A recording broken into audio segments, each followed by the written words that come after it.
Sí,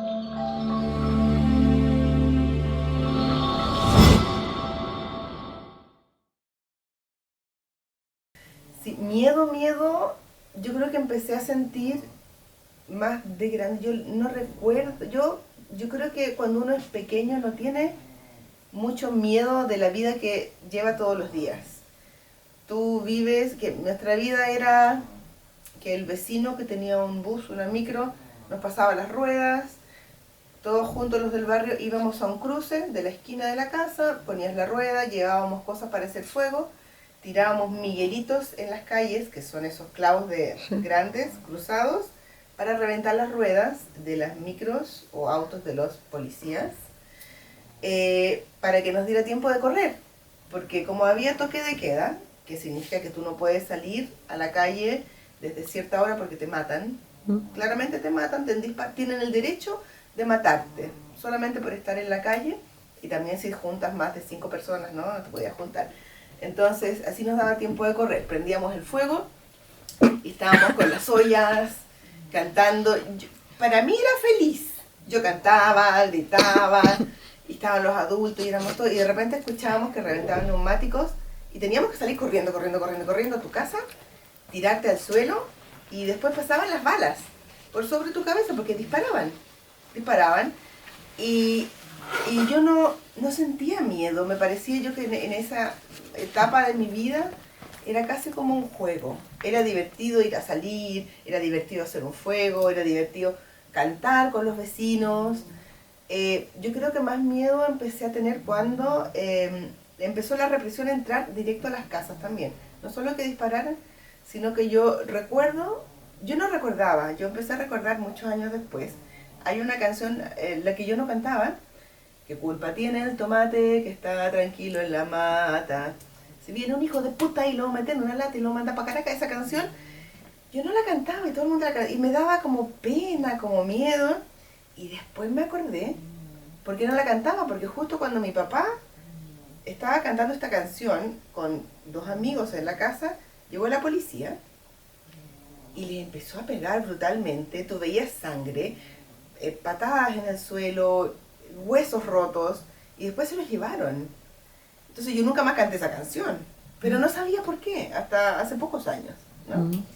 Miedo, yo creo que eso sí me dio miedo, pero como uno niega, o sea, elimina, yo creo, con una forma de supervivencia de todo el estrés y las vivencias que genera vivir en una dictadura súper represiva, es la negación. Básicamente, como que tu cerebro lo niega, porque si tú lo almacenas y vives constantemente eso, no sé si puedes vivir. La verdad es que yo no, viendo, si bien había salido del poder, no es como si hubiera salido del poder porque estaba ahí, no noté mucha diferencia. Yo sí me acuerdo que cuando ganó el no, para que salía, estábamos todos muy felices, Chile, la alegría ya viene, y todos esperábamos tanto que la alegría llegara, estábamos felices, y era bonito porque era el arco iris y Mm. todo, y no llegó. Es como que no llegó, y tú esperabas, ¿no? Había mucha esperanza. Yo creo que mucha gente no ha perdido la esperanza. Yo creo que yo soy una persona muy positiva, todavía sigo creyendo, ¿no? Que va a llegar, que va a haber cambio. No vi mucho cambio. Yo estudié primero en una universidad en Valparaíso, filosofía, y sí, salíamos a algunas marchas, manifestaciones, pero tampoco era que viéramos tanto. Lo que sí me daba cuenta era que la universidad esa también era la Católica de Valparaíso, era bien conservadora, y de ahí empecé a darme cuenta que había, yo creo que llegar a la universidad me dio un balde de agua fría en cuanto a las diferencias sociales. Mm. Yo llegué después, bueno, estudié un año ahí, llegué después a Santiago, dando la prueba de nuevo, postulándome, y elegí la Universidad Católica, la Pontificia Universidad Católica de Santiago, porque era una universidad con más recursos económicos, en donde yo podía acceder a becas y créditos, a diferencia que las otras tradicionales, donde yo quería ir, ¿no? Porque mi corazón estaba con lo más revolucionario, con lo más sociales, pero no me lo podía costear. Y ahí, bueno, estuve con beca, mucha beca y una parte de crédito, pero la Universidad Católica es una universidad súper clasista. En aquella época yo recuerdo que entré y me daba vergüenza mi ropa porque, no sé, me invitaron a una fiesta y lo primero que te preguntan es tu nombre, tu apellido, y te preguntan, no sé, Margarita Álvarez, ¿de los Álvarez de dónde? Y yo dije, de los Álvarez de mi casa. No tengo... Sí, pero ¿de dónde viene? La verdad es que, no sé, ¿son los de España? ¿Son los de no sé dónde? ¿De qué escuela? Dije, no, ¿y en qué escuela estudiaste? Segunda pregunta. Y yo dije, ¿y a quién le importa en qué escuela estudié? ¿No? Yo estudié en una escuela con número, escuela pública, nada privado, porque hay que aclarar que a las universidades tienen acceso a las personas, primero con mucho poder adquisitivo, con dinero, y que vienen de escuelas pagadas, que son muy caras, ¿no? Yo pertenezco a una excepción monetaria de la época, ¿no? Tuve la suerte de tener buenas notas en el colegio, de acceder a becas para poder entrar a la universidad, que es el único camino que tú siendo pobre en esa época tenías, ¿no? En la vida no podías hacer nada en la vida si no estudiabas, que es lo único que mi mamá nos podía heredar. Entonces, sin título no eres nada, no tienes acceso a nada, no hay comida, no hay salud, no hay casa, no hay nada. Entonces tenías que estudiar y bueno, yo decía, bueno, ya el colegio público, número tanto, y de ello me di cuenta que la gente ya no se me acercaba. Es como, oh, me sentí súper mal y súper discriminada. La vida en esta universidad fue, fue rara, fue extraña, porque empecé a ver gente que yo no entendía, gente que no entendía por qué defendía la dictadura.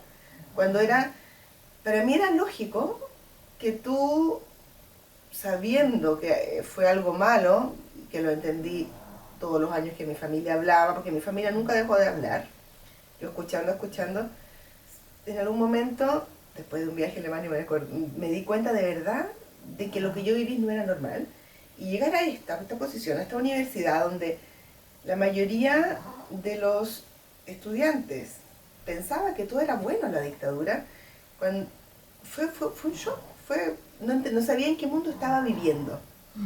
Cuando estuve en el centro de estudiantes de mi carrera, como íbamos a las reuniones con los otros centros de estudiantes, donde ves ya los de Derecho, los de Medicina, los de Ingeniería Comercial, que son las tres grandes carreras que ganan mucho dinero después en Chile, ellos todos apoyaban la matanza, la tortura de gente que pensaba diferente, o sea, comunistas, socialistas, todo era lo mismo. Decían abiertamente en todas las reuniones de todo el mundo que los comunistas eran basura, que la basura hay que barrerla, botarla. Y yo quedé atónita.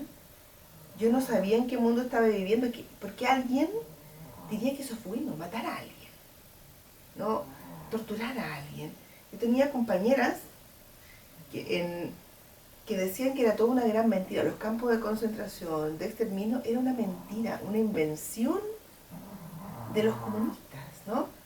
Y yo no sé cómo tú puedes creer eso, sabiendo que existió, habiendo pruebas, habiendo expedientes desclasificados. Entonces, no sé, bueno, a esta compañera la encerrábamos cuando teníamos que dar exposiciones con mis amigas, que dio la casualidad que yo me hice amiga de dos niñas, mis mejores amigas en esa época todavía son, hijas, nietas, muy relacionadas con exiliados o detenidos desaparecidos importantes en Chile. La Paulina es la nieta de la Sola Sierra, que es de la madre agrupación de detenidos desaparecidos, y la Pancha Almeida, hija de Cloravino Almeida, que estuvo en exilio, que fue importante. Y mi otra amiga, la Paula, que era como yo del pueblo.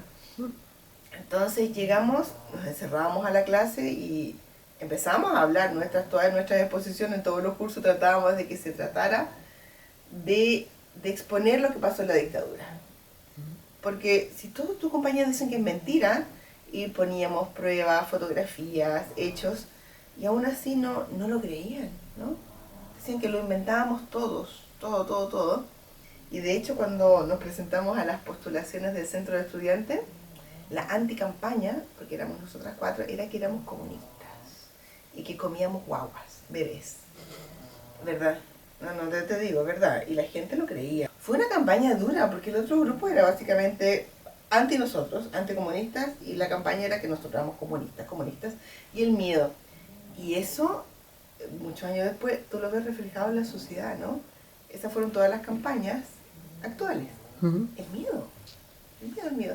Y eso, bueno, eso básicamente fue mi vida en la universidad, ¿no? Estallido social, hay muchas teorías, ¿no? Y hay muchos estudiosos que dicen. La verdad, yo podría decir que la gente se hartó de todo lo que estaba pasando, de las injusticias sociales, del abuso, de los políticos, de la corrupción, pero yo no sé hasta qué punto la gente tomó esa conciencia, ¿no? Porque lo que tú ves es que hubo un aumento de 30 pesos en el pasaje del metro. El metro es el transporte público, Mm. ¿no? Y con ese aumento la gente dijo, no, no más aumento. 30 años de, justo coincidió, ¿no? Con los 30 años de la democracia, Sí. 30 pesos, 30 y 30, se hizo un juego en eso y la gente dijo, no, más, estos 30 pesos fue la gota que rebalsó el vaso, no más. Y puedo decir, claro, fueron los 30 pesos los que generaron el estallido social. Ah, pero yo creo que mucha gente que participó en el estallido social eran jóvenes que no tenían idea, no vivieron la dictadura, eran muchos jóvenes, muchos, yo creo que gran parte de ellos participó porque quería participar en algo, porque ser parte de algo es importante. No creo que hayan tenido una claridad de por qué, porque tú le preguntabas a la gente en la calle como que, no, voy, porque hay que ir, pero no tenían claro una argumentación política, ¿no? Política y social, y eso se entiende, porque si tú ves la historia hacia atrás en Chile, desde la dictadura se optó por eh, hacer que la gente dejara de pensar, de criticar. Educación cívica, educación social, historia, fueron temas súper manipulados. De hecho, el castellano, la educación lingüística también fue muy manipulada para que la gente no pensara, para que las estructuras de pensamiento se achicaran a tal punto que la gente no fuera capaz de estructurar ni hilar ideas, ni entender ideas. La gente dejó de leer, la lectura, por favor, se quemaban libros, ¿no? Entonces, yo creo que estos jóvenes son producto post, y todavía sigue, ¿no? La educación en Chile todavía no es muy buena, sigue siendo bastante poco crítica, no le enseñan a pensar a los niños, ¿no? Ujú. Le enseñan a seguir y a hacer eso, y es una pena, porque verdaderamente son muy manipulados todavía. Primero, esta gente joven no han escuchado de sus padres, de sus madres, de sus abuelos cómo fue, y quizás algunos salieron con fundamento, otros salieron porque había que salir, Mm. porque los jóvenes van. Están los otros, que son los herederos de la Revolución Pingüina, que son los que estuvieron también ahí en el gobierno, que son jóvenes, yo hablo de jóvenes, son como de 30 y tantos años, ¿no? Que salieron sí con argumentos. Mucha gente de mi edad también salió, pero no todos. La gente mayor ya no salió, porque yo creo que tenían mucho miedo. Eh, si tú me dices a mí, ¿por qué el estallido social? Yo personalmente argumentaría con que estamos cansados de todo lo que ha pasado, de la corrupción, de la violencia, de la inseguridad social, de que no te dé para vivir, tu sueldo no te da para vivir. Y yo creo que ese fue un argumento, quizás más que por lo político, lo Ujú. económico, Ujú. Ujú. que no, que claro, idealmente debería ser el argumento político, Ujú. ¿no? Porque la injusticia social, cambio político, no sé qué, pero la gente dejó hace mucho tiempo de pensar mucho en la política y ve su vida actual, que las pensiones no alcancen para vivir, que tú o sea, no ganas dinero para Ujú. irte de la casa, para salud, para nada, ¿no? Tú estás en un sistema en donde vives endeudado, y eso te cansa. Y uno tiene la esperanza de que quizás cambie, y yo creo que eso fue gran parte de la razón de por qué hubo un estallido social, y no tanto, si bien algunos sí, un cambio en el sistema social, o sea, un cambio en el sistema constitucional. Yo creo que no creo que se las haya ido de las manos, yo creo que sí estaba claro que tenían que reprimir, porque siempre ha sido el recurso normal, ante un descontento social, represión, la gente tiene miedo, dejan de actuar. Y el mismo presidente en esa época, Piñera, dijo que estábamos en guerra. O sea, cuando tú estás en guerra, ¿qué se espera de los militares? Que vaya y ataque al enemigo. O sea, se inhumaniza tanto a la gente que está en la manifestación que de verdad ellos creen que no son. Además la droga, o sea, ahora se ha visto también que muchos policías han estado súper drogados, se ha probado. No sé, yo creo que fue intencionada la violencia, no creo que se haya ido tanto de las manos. O sea, que tú me digas que un Paco va y dispara una bomba lacrimógena en la cara de una persona a 1 metro, eso no es un accidente, eso es intención. Las violaciones, ninguna, yo no violo a alguien por accidente, ¿no? Cierto. Las detenciones, la violencia, yo no creo que sea accidental ni que se te vaya de las manos. Yo creo que es intencional. O sea, hasta ese momento decían que teníamos más lesionados oculares que lesionados oculares en la Franja de Gaza, y eso era mucha gente que perdió ojo. Además, ¿no? Decían, no sé, las armas que usaban no eran armas disuasivas, eran armas directamente violentas. Los balines que decían que no, que son de goma, que no hieren y todo, se descubrió después que tenían metal adentro y que sí herían. El agua que tiraban con los guanacos, esos camiones que tiraban agua y a la gente para disuadirlos de la manifestación, echarlos, venía con químicos. Sí, lo analizaron. Ahora, se trató de que eso no saliera público, pero sí hubo análisis que salieron a público por instituciones respetables que dicen, no, estos químicos están acá, es a propósito. Así que yo no creo que digan que fue no intencionado, no lo creo. No. Todo eso son estrategias militares de un supuesto estado de guerra para luchar contra el enemigo y generar miedo y disuadir la participación futura. Así es. De todas maneras...